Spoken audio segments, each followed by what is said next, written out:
सभी भाइयों को जय हिंद। मैं उम्मीद करता हूँ आप लोग स्वस्थ होंगे, मस्त होंगे, आप लोग की पढ़ाई अच्छी चल रही होगी। मेरे यूट्यूब चैनल शैक्षिक पाठशाला में आप लोग का स्वागत है। आज हम देखेंगे सामान्य ज्ञान, संविधान, मूल विधि, जीएस का प्रैक्टिस नंबर 31। आई आया हुआ है 24 नवंबर 2021 में। शिफ्ट हमारी फर्स्ट है। पहला क्वेश्चन देखते हैं, शेयर चैट के CEO कौन है? मार्क जुकरबर्ग शेयर चैट के। ठीक, ये तो कानपुर में ही बना था। क्या? जैक डोर्सी, डक मैकनिकल, अंकुश सचदेवा। विकल्प हमारा 4 से हो जाएगा, अंकुश सचदेवा। इसको पढ़ लेते हैं, बहुत अच्छी बात है, पढ़िए, इसको जानना आप लोग को भी जरूरी है। सर चैट की शुरुआत IIT कानपुर के पूर्व छात्र अंकुश सचदेवा, फरीद अहसन और भानु प्रताप सिंह ने की थी। अंकुश सचदेवा सर चैट के सह संस्थापक और CEO हैं। सर चैट की विशेषता है कि यह केवल भारतीय भाषाओं में सामग्री का उपभोग और साझाकरण करता है। भारत के 117 करोड़ से अधिक वायरलेस नेटवर्क उपभोक्ताओं को सेवा प्रदान करता है। अगला क्वेश्चन देखते हैं, ध्वनि प्रदूषण विनियम और नियंत्रण नियम 2000 द्वारा नियंत्रित किए जाते हैं सार्वजनिक देयता बीमा अधिनियम के तहत 1981 में। अगला क्या है? पर्यावरण संरक्षण अधिनियम 1986 में, वायु अधिनियम 1981 में, वायु अधिनियम 1972 में। तो 42 का विकल्प हमारा 2 सही हो जाएगा, पर्यावरण संरक्षण अधिनियम 1986 में। ठीक, अगला क्वेश्चन देखते हैं, भारत में भूमि अधिग्रहण कानून में नवीनतम प्रतिवर्ष खाली स्थान में लाए गए थे 2013 में, 2012 में, 2015 में, 2020 में। 43 का विकल्प हमारा फर्स्ट से हो जाएगा 2013 में भूमि अधिग्रहण अधिनियम 1994 की भूमि अधिग्रहण नियम पुनर्वास और पुनर्वास अधिनियम में उचित मुआवजे पार्षद के अधिकार से बदल दिया गया था। ठीक, अगला क्वेश्चन देखते हैं, क्वेश्चन नंबर 44 के मामले में समलैंगिक सेक्स सहित वयस्कों के बीच सहमति से सेक्स को भारत के सर्वोच्च न्यायालय द्वारा अपराध से मुक्त कर दिया गया था। अभी इसका 1 या 2 साल हुआ, तो इसमें सब वो 2018 में इसका मामला आया था। अभी दिल्ली में आप लोग देखेंगे वो खुशी मना रहे थे, जल्दी में भी बात एक ट्रेंडिंग में चला था। तो किसके मामले में देखते हैं, नवजोत सिंह जोहार बनाम भारत संघ। विकल्प हमारा फर्स्ट सही हो जाएगा, नवजोत सिंह जोहार एवं अन्य बनाम भारत संघ। सचिव कानून और न्याय मंत्रालय 2018 में भारत के सर्वोच्च न्यायालय ने एक ऐतिहासिक निर्णय दिया जिसमें समलैंगिक यौन संबंध सहित वयस्कों के बीच सहमति से यौन संबंध को अपराधों से मुक्त कर दिया गया। ठीक, अगला क्वेश्चन देखते हैं, भारत में किस वर्ष तक किसानों को आय दुगनी करने की योजना बनाई गई है? तो भारत सरकार ने अपने वार्षिक बजट 2016 से 17 में 2022 तक किसानों की आय दुगनी नीतिगत लक्ष्य निर्धारित किया था। ठीक, 2000 हमारा ये विकल्प 4 से हो जाएगा, 2022। अगला क्वेश्चन देखते हैं, निम्नलिखित में से कौन सा भारत में एक मौलिक अधिकार नहीं है? कानून की समझ, समानता का अधिकार, सहकारी समितियों के गठन का अधिकार, शिक्षा का अधिकार, बेरोजगारी के मामले में सार्वजनिक सहायता का अधिकार। तो 46 का विकल्प हमारा 4 से हो जाएगा, बेरोजगारी के मामले में सार्वजनिक सहायता का अधिकार। बेरोजगारी के मामले में सार्वजनिक सहायता का अधिकार निम्नलिखित में से कौन सा भारत का एक मौलिक अधिकार नहीं? ये नहीं। ठीक, कानून समझ, समानता सबको, सहकारी समितियों के गठन का भी अधिकार है, शिक्षा का भी अधिकार। ठीक, अगला क्वेश्चन देखते हैं, जो कोई भी स्वेच्छा से किसी स्थान पर माहौल खराब करता है उसे IPC के तहत से दंडित किया जाएगा। तो भारतीय दंड संहिता की धारा 278 के अनुसार। ठीक है, विकल्प हमारा फर्स्ट से हो जाएगा, 500 रुपये से दंडित किया जाएगा। ठीक, अगला क्वेश्चन देखते हैं, अगला क्वेश्चन हमारा क्या? मिनमाता रोग पहली बार किस देश में देखा गया था? भारत में, इंग्लैंड में, जापान में, श्रीलंका में। 48 का विकल्प हमारा 3 से हो जाएगा, जापान में देखा गया। मिनमाता रोग एक स्वाइक सिंड्रोम है जो गंभीर पाराविषक्ता के कारण होता है। इसकी खोज सबसे पहले 1956 में जापान के कुमामोटो प्रांत के मिनमाता शहर में हुई थी, इसलिए इसका नाम मिनमाता पड़ा। अगला क्वेश्चन देखते हैं, स्वतंत्र भारत के सर्वोच्च न्यायालय के प्रमुख न्यायाधीश कौन थे? तो स्वतंत्र भारत के सर्वोच्च न्यायालय के जो हमारे प्रमुख न्यायाधीश थे वो उनका नाम था सर हीरालाल जेकी सुंदर कन्या। स्वतंत्र भारत के पहले न्यायाधीश थे, याद कर लीजिएगा आप लोग। विकल्प हमारा फर्स्ट हो जाएगा, सॉरी हाँ क्या है, हाँ सही न्याय। विकल्प हमारा, एक मिनट रुकिए, कहाँ गया?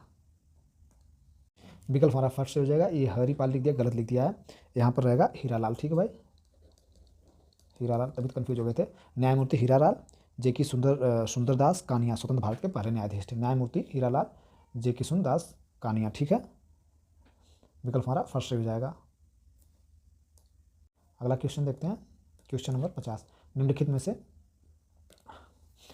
में से एक स्टार्टअप कंपनी द्वारा जारी किया गया लिखित इंस्ट्रूमेंट कौन सा है जो शुरू में ऋण के बीच में पैसे की प्राप्ति की पुष्टि करता है जो धारक की इच्छा पर देय है? संपरिवर्तनीय नोट, विकल्प बी शेयर वारंट्स, विकल्प 3 ऋण पत्र डिस्पेंस, विकल्प 4 अधिमानी शेयर। 50 का विकल्प हमारा फर्स्ट सही हो जाएगा, सपरिवर्तनीय नोट। फेमा एवं कंपनी जमा की स्वीकृति नियम 2014 के अनुसार नियम 2 के तहत परिवर्तनीय नोट को एक ऐसा साधन के रूप में परिभाषित किया गया जो शुरू में एक ऋण के रूप में धन की प्राप्ति का प्रमाण देता था, जो धारक के विकल्प पर चुकाने योग्य है, जो स्टार्टअप इक्विटी शेयरों की संख्या में परिवर्तनीय होता है। ठीक, अगला क्वेश्चन देखते हैं, अगला क्वेश्चन देखते हैं, भारत का पहला नगर निगम कहाँ स्थापित किया गया था? तो ब्रिटिश ईस्ट इंडिया कंपनी ने 1687 से 88 मद्रास में पहला नगर निगम स्थापित किया था। विकल्प हमारा 4 से हो जाएगा। ठीक, अगला क्वेश्चन देखते हैं, भारत में पहली बार किस विधानसभा क्षेत्र में इलेक्ट्रॉनिक वोटिंग मशीन का उपयोग किया गया था? केरल में, आंध्र प्रदेश में, दिल्ली में, तमिलनाडु में। 52 का विकल्प हमारा ए से हो जाएगा। ईवीएम का पहला इस्तेमाल केरल 1982 में केरल के उत्तर पूर्व विधानसभा क्षेत्र में सीमित मतदाता केंद्रों के लिए उपचुनाव में किया गया था। ठीक, अगला क्वेश्चन देखते हैं। सूचना प्रौद्योगिकी अधिनियम की कौन सी धारा हैकिंग के अपराधों से संबंधित है? तो सूचना प्रौद्योगिकी अधिनियम की 2000 की धारा 66 हैकिंग जैसे कंप्यूटर से संबंधित अपराधों से संबंधित है, जुड़ा है। विकल्प हमारा फर्स्ट सही हो जाएगा। ठीक, इस धारा के अंतर्गत हैकिंग पर 3 साल तक की कैद या 50,000 रुपये तक जुर्माने हो सकता है। ठीक, अगला क्वेश्चन देखते हैं। क्वेश्चन नंबर 1, खाद्य सुरक्षा के संरक्षण के लिए विशेष प्रावधान को भूमि अधिग्रहण पुनर्वास पुनर्स्थापना अधिनियम 2013 में उचित मुआवजे और पारदर्शिता के अधिकार खालिस्तान के तहत दिया गया। धारा 7 के तहत, धारा 10 के तहत, धारा 5, धारा 9 के तहत। चौवन का विकल्प हमारा 2 सही हो जाएगा, धारा 10 के तहत। ठीक है, अगला क्वेश्चन देखते हैं।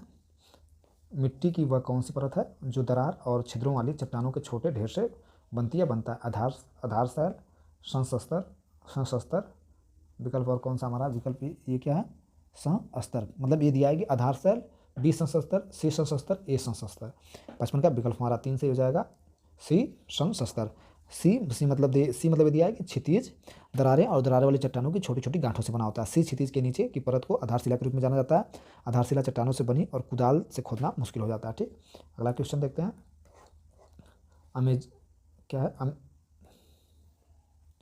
अमेजन के आभासी या वर्चुअल सहायक का नाम क्या है? सीरी, एलेक्सा, ब्रिक्सी, कॉर्टोना। 56 का विकल्प हमारा 2 से हो जाएगा, एलेक्सा। ठीक है, अमेजन का जो सहायक एआई है या वर्चुअल असिस्टेंट है उसे हम कहते हैं एलेक्सा। ठीक है, आभासी सहायक असिस्टेंट जो मुख्य रूप से इवोना नामक पोलिश भाषा सिंथेसाइजर पर आधारित है। 2013 में अमेजन द्वारा खरीदा गया था। इसका उपयोग पहली बार अमेजन इको स्मार्ट स्पीकर और अमेजन लैब द्वारा विकसित Echo Dot Echo Studio Amazon Tap speaker में किया गया था। अगला क्वेश्चन देखते हैं। भक्ति परंपरा की किस श्रेणी को भगवान के अमूर्त रूप से पूजा के साथ वर्गीकृत किया गया? सगुण, निर्गुण, मुर्शीद, जिम्मी। 57 का विकल्प हमारा 2 से हो जाएगा, निर्गुण। ठीक है, अगला क्वेश्चन देखते हैं। सूचना संलयन केंद्र हिंद महासागर क्षेत्र कहाँ स्थित है? तो हिंद महासागर क्षेत्र के लिए सूचना संलयन केंद्र गुरुग्राम हरियाणा में स्थित है। देखते हैं। कोलकाता, हल्दिया, विकल्प 3 गुरुग्राम, विकल्प 4 चेन्नई, विकल्प 3 से जो है गुरुग्राम। ठीक, अगला क्वेश्चन देखते हैं। ब्रिटिश ईस्ट इंडिया कंपनी द्वारा विधवा पुनर्विवाह अधिनियम किस वर्ष में पारित किया गया था? तो 1829 में, 1853 में, 1856 में। विकल्प हमारा 3 से हो जाएगा, हिंदू विधवा पुनर्विवाह अधिनियम 1856 में 16 जुलाई 1856 को पारित किया गया था। 26 जुलाई 1856 को अधिनियमित हुआ था। ठीक है, यह विधवा पुनर्विवाह अधिनियम जो है कि लॉर्ड डलहौजी द्वारा तैयार किया गया था और 1857 के भारतीय विद्रोह के पहले लॉर्ड कैनिंग द्वारा पारित किया गया था। ठीक, अगला क्वेश्चन देखते हैं। क्वेश्चन नंबर 60, भारतीय संविधान के संदर्भ में राज्य के महाधिवक्ता के पद का कार्यकाल क्या है? तो जो भारतीय संविधान के अनुच्छेद 165 राज्य के महाधिवक्ता पद का कार्यकाल प्रावधान देखते हैं। 1 वर्ष, 5 वर्ष, 3 वर्ष, यानी कोई नियत काल नहीं। विकल्प हमारा 4 से हो जाएगा। भारतीय संविधान के संदर्भ में महाधिवक्ता के पद का कार्यकाल जो होता है कोई नियत काल नहीं होता है। ठीक है, देखते हैं। 165 में राज्य महाधिवक्ता पद के लिए बारे में जिक्र किया गया है। इसमें कहा गया है कि प्रत्येक राज्य का राज्यपाल एक ऐसे व्यक्ति को महाधिवक्ता नियुक्त करेगा जो उच्च न्यायालय के न्यायाधीश के रूप में नियुक्त होने के योग्य हो। हालांकि राज्य के महाधिवक्ता का कार्यकाल कोई निश्चित अवधि के लिए नहीं है। संविधान में इसे हटाने की प्रक्रिया भी शामिल नहीं है। ठीक, अगला क्वेश्चन देखते हैं। निम्नलिखित में से किस ग्रह को आंतरिक ग्रह निम्न में से किस ग्रह को आंतरिक ग्रह माना जाता है? बृहस्पति, वरुण, प्लूटो, शुक्र। 61 का विकल्प हमारा 4 से हो जाएगा, शुक्र को। ठीक है, अगला क्वेश्चन देखते हैं। निवारक निरोध अधिनियम को संसद द्वारा खालिस्तान में पारित किया गया था। 62 का पहला निवारक हिरासत निरोध अधिनियम 26 फरवरी 1950 को पारित किया गया था। इसे विरोधी राष्ट्रीय तत्वों को राष्ट्र की सुरक्षा और राष्ट्र के प्रति शत्रुतापूर्ण कार्य करने को रोकने के उद्देश्य से पारित किया गया था। ठीक है, तो विकल्प हमारा फर्स्ट हो जाएगा 1950 में। ठीक, निम्नलिखित में से कौन सी जनहित याचिका PIL स्वास्थ्य के अधिकार को संदर्भ करती है? PIL। ठीक है, देखते हैं। पहला विकल्प है मिनर्वा मिल्स बनाम भारत संघ, PDUR बनाम भारत संघ, रतन लाल बनाम वर्धीचंद्र, विंसेंट बनाम भारत संघ। विकल्प हमारा 4 से हो जाएगा, विंसेंट बनाम भारत संघ। विंसेंट पानेरकुल्ला नागर बनाम भारत संघ 1987 में सुप्रीम कोर्ट ने एक वकील के सार्वजनिक हित पर दायर मुकदमा पर सुनवाई करते हुए यह निर्णय दिया कि दवाओं के सलाहकार समिति द्वारा प्रतिबंध लगाई गई दवाओं के निर्माण, बिक्री और ऐसी दवाएं आयात निर्यात पर रोक लगाने की सिफारिश की थी। अदालत के नागरिकों की स्वास्थ्य देखभाल की आवश्यकता जिम्मेदारी केंद्र और राज्य सरकारों पर सुनिश्चित की। इसके लिए जरूरी प्रयोगशालाओं के निर्माण के लिए भी निर्देश जारी किए थे। अगला क्वेश्चन देखते हैं, क्या है? भारतीय संविधान के संदर्भ में मौलिक कर्तव्यों के संदर्भ में निम्नलिखित में से कौन सा कथन सही है? कौन सा कथन सही है? इसे क्या भारतीय संविधान के संदर्भ में मौलिक कर्तव्यों के संबंध में ठीक कथन सही है? इसे संसद के कानून द्वारा लागू नहीं करवाया जा सकता। गलत। कानून की अदालत में विचार योग्य नहीं होते हैं, इनका उल्लंघन किया जाता है। कथन सही है। कानून की अदालत में दंडनीय होता है, इसका उल्लंघन किया जाता है। 42वें संविधान में चौथा देखते हैं, 42वें में उनके शामिल किए जाने के बाद संशोधन नहीं किया गया। तो 64 का विकल्प हमारा 2 सही हो जाएगा। ठीक, कथन सही है। कानून की अदालत में विचार योग्य नहीं होते हैं। ठीक, डीपीएसपी क्या है? अच्छा, मौलिक कर्तव्यों के संबंध में। ठीक, कानून की अदालत में विचार योग्य नहीं होते हैं जब इनका उल्लंघन किया जाता है। ठीक, कानून की अदालत में विचार योग्य नहीं होते हैं अगर कोई इनका उल्लंघन करता है। ठीक है, अगला क्वेश्चन देखते हैं। मौलिक कर्तव्यों को व्यक्ति और राष्ट्र के संबंध में तैयार किया गया है। इन कर्तव्यों के परिवर्तन के लिए कोई कानूनी पूर्वाधार नहीं है। एक गैर परिवर्तन यानी परिवर्तन नहीं किया जा सकेगा। न्याय योग्य अर्थात इसका उल्लंघन दंडनीय नहीं है। ठीक, न्याय योग्य है, इनका उल्लंघन कोई नहीं करेगा। 65 देखते हैं, निम्नलिखित में से कौन सा सूक्ष्मजीव हेपेटाइटिस बी रोग का कारण है? प्रोटोजुआ, जीवाणु, विषाणु, कवक। 65 का विकल्प हमारा 3 सही हो जाएगा, विषाणु। ठीक है, हेपेटाइटिस बी के लिए कौन जिम्मेदार है? हेपेटाइटिस बी वायरस के कारण होने वाला एक गंभीर यकृत संक्रमक है। ठीक है, यह फेफड़े की सूजन और क्षति का कारण होता है। यह आमतौर पर संक्रमित व्यक्ति के शरीर तरल पदार्थ के संपर्क में फैलता है। ठीक, विकल्प इसका 3 सही हो जाएगा, वायरस के द्वारा यानी विषाणु। अगला क्वेश्चन देखते हैं। भारतीय राष्ट्रीय राजमार्ग प्राधिकरण अधिनियम खाली स्थान में पारित किया गया था। तो राष्ट्रीय राजमार्ग प्राधिकरण अधिनियम 1988 को पारित किया गया था। इस अधिनियम के तहत राष्ट्रीय राजमार्ग प्राधिकरण एनएचआई गठित किया गया था। ठीक है, विकल्प हमारा फर्स्ट हो जाएगा 1988 में। ठीक, अगला क्वेश्चन देखते हैं। भारत में मुख्य कामगार को एक ऐसे व्यक्ति के रूप में परिभाषित किया गया जो 1 वर्ष में कम से कम खालिस्तान महीने काम करता हो।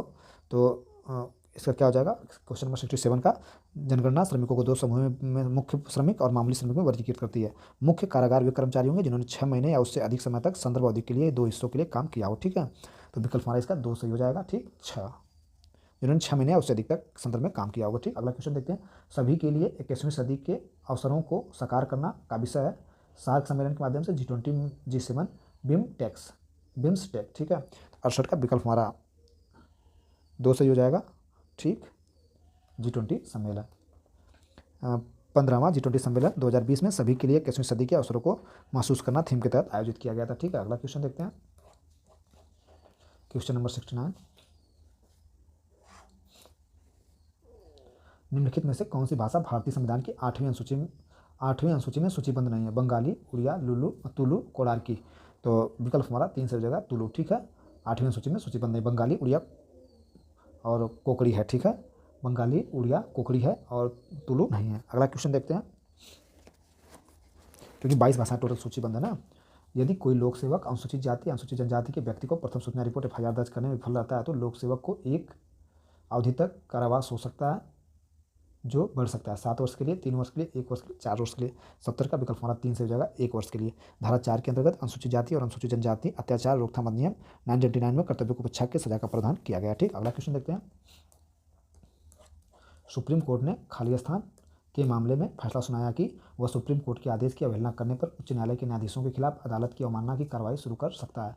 सेंसेसर एंड कंपनी बनाम विश्व दर्शन वितरक P limited, Hindustan steel limited बनाम एकेरा, ब्रिजमोहन लाल बनाम भारत संघ, साफ वालेस बनाम कामगार। 71 का विकल्प हमारा फर्स्ट हो जाएगा, सेंसेसर एंड कंपनी लिमिटेड VS विश्व दर्शन वितरक प्राइवेट लिमिटेड केस में। ठीक है, अगला क्वेश्चन देखते हैं। उत्तर प्रदेश में उच्च न्यायालय निम्नलिखित में से किस जिले में स्थित है? तो उत्तर प्रदेश में उच्च न्यायालय हमारा प्रयागराज यानी इलाहाबाद में स्थित है। इसका लखनऊ में एक अस्थायी सर्किट बेंच बनाया गया है। कभी भी आप लोग जो है कि लखनऊ मत मारिएगा, हमेशा जो कि अगर उत्तर प्रदेश में उच्च न्यायालय पूछा जाएगा तो प्रयागराज ही मारिएगा, क्योंकि इसकी एक पीठ स्थापित की गई है। ठीक है, इसका लखनऊ में एक अस्थायी सर्किट बेंच बनाया गया। 17 मार्च 1886 को स्थापित किया गया था, जिसे भारत में स्थापित होने वाली सबसे पुरानी न्यायालयों में से एक होने का श्रेय मिला है। अगला क्वेश्चन देखते हैं।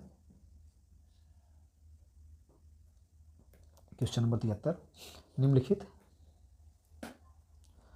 में से कौन सी उत्तर प्रदेश की दूसरी आधिकारिक भाषा है? तो भाई जो हमारी दूसरी आधिकारिक भाषा है वो है उर्दू। ठीक है, विकल्प फर्स्ट से हो जाएगा।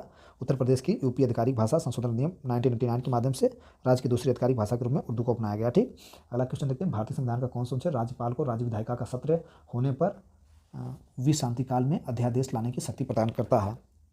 ठीक, तो अनुच्छेद 213, विकल्प हमारा फर्स्ट सही हो जाएगा। अगला क्वेश्चन देखते हैं। क्वेश्चन नंबर 75, 75 देखते हैं। संयुक्त राज्य लोक सेवा आयोग बनाने का अधिकार किसके पास है? नियुक्तियों के मामले पर मंत्रिमंडल समिति, संघ लोक सेवा आयोग के अध्यक्ष, भारत के राष्ट्रपति, भारतीय संसद। तो विकल्प हमारा 4 से हो जाएगा, भारत के संसद के पास। ठीक है, अगला क्वेश्चन देखते हैं। राज्य के राज्यपाल की नियुक्ति कौन करता है? तो भाई भारतीय संविधान का अनुच्छेद 155 में राज्य के राज्यपाल की नियुक्ति राष्ट्रपति जी करते हैं। ठीक है, विकल्प हमारा 4 सही हो जाएगा। राज्य के राज्यपाल की नियुक्ति कौन करता है? तो राष्ट्रपति करते हैं। अगला क्वेश्चन देखते हैं, लोकसभा का सामान्य कार्यकाल क्या है? तो लोकसभा का सामान्य कार्यकाल 5 वर्ष होता है। विकल्प हमारा 3 सही हो जाएगा। जब तक कि राष्ट्रपति द्वारा भंग न किया जाए, लोकसभा अपनी पहली बैठक की नियुक्त तिथि से 5 साल तक कार्य कर सकती है, क्योंकि 5 साल की अवधि की समाप्ति के बाद नए सदन का गठन किया जाएगा। अगला क्वेश्चन देखते हैं, राजकोषीय उत्तरदायित्व और बजट प्रबंधन अधिनियम किस वर्ष में तैयार किया गया था? 2009 में, 2007 में, 2005 में, 2003 में। तो 78 का विकल्प हमारा सही हो जाएगा 4। ठीक है, 2003 में। ठीक, राजकोषीय उत्तरदायित्व बजट प्रबंधन अधिनियम किस वर्ष में तैयार किया गया था? 2003 में। अगला क्वेश्चन देखते हैं 79, निम्नलिखित कथनों के बीच संबंध पहचानें। पूंजीगत लाभ परिसंपत्ति को बेचने के प्राप्त धन और उसके लिए भुगतान किए गए मूल्य के बीच का अंतर होता है। बी विकल्प हमारा है। पूंजीगत लाभ विकल्प नहीं है, क्रमशः पूंजीगत लाभ में एक लाभ भी शामिल होता है, जो एक पूंजीगत परिसंपत्ति के हस्तांतरण, बिक्री, विनिमय सहित पर होता है। इसे अल्पकालीन लाभ और दीर्घकालीन लाभ में वर्गीकृत किया जाता है। तो ए और बी गलत है, ए और बी सही है, ए और बी सही है, बी ए का प्रासंगिक है। विकल्प हमारा 3 सही हो जाएगा। पूंजीगत लाभ वह लाभ है जो स्टॉक, ब्रांड या अचल संपत्ति जैसे संपत्तियों बिक्री पर प्राप्त करता है। ठीक है, अगला क्वेश्चन देखते हैं और आखिरी क्वेश्चन हमारा होगा क्वेश्चन नंबर 80, निम्नलिखित में से कौन सा शब्द 26 नवंबर 1946 में गृहीत भारत के मूल संविधान की प्रस्तावना का हिस्सा नहीं है? बंधुता, न्याय, गणराज्य, अखंडता। तो 80 का विकल्प हमारा 4 से हो जाएगा, अखंडता। ठीक है, 26 नवंबर 1946 को भारत के मूल संविधान की प्रस्तावना ने पूरी तरह से भारत को एक संप्रभुत्व लोकतांत्रिक गणराज्य के रूप में सभी नागरिकों को सुरक्षित करने का संकल्प लिया था, जिसमें सामाजिक न्याय, सामाजिक, आर्थिक और राजनीतिक विचार, अभिव्यक्ति, विश्वास और धार्मिक स्वतंत्रता, स्थिति और अवसर की समानता, सभी को बढ़ावा देना, व्यक्ति और राष्ट्र की एकता और अखंडता, गरिमा को आश्वस्त करना। ठीक है, तो 1946 में गृहीत भारत के मूल संविधान की प्रस्तावना का हिस्सा नहीं था, अखंडता नहीं था। ठीक है, प्रैक्टिस सेट में हमारा 31 समाप्त हुआ। सभी भाइयों को यहाँ तक वीडियो देखने के लिए दिल से धन्यवाद।